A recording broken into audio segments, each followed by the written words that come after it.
Hey guys, Reece here from the Reece Mander Fitness Gym in Canary Wharf. Today I want to talk to you about 3 tips to kill bloating quickly. Now the first one is to remove gluten and gluten-containing grains. Now gluten is a protein, and generally when people have bloating, they have issues with proteins. So taking out gluten, which means no bread, no cakes, a lot of those things, and it even means removing things that are so-called gluten-free, because they're not completely gluten-free, and you'll find that they still have some gluten in there. So you want to take out all gluten completely for at least 2 weeks. And then what we do is we add it back in slowly for people so we can see whether they have a problem.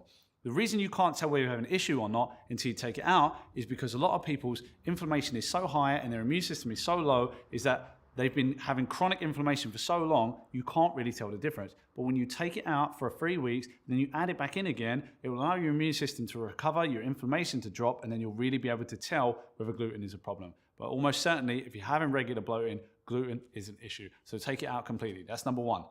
Number 2 is take out dairy. Now, often we find a lot of people struggle to digest the proteins in the dairy. So what you can do is first take out dairy completely. Again, I would do another 3 weeks, or I would do gluten and dairy at the same time and only add one back in. But when you add them back in, go for high fat, low protein dairy, like butter or sour cream.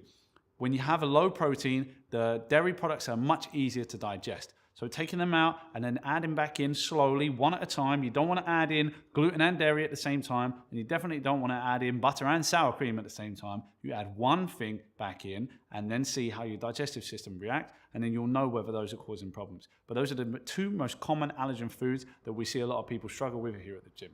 The third, and probably the most important one, is to increase sleep and reduce stress.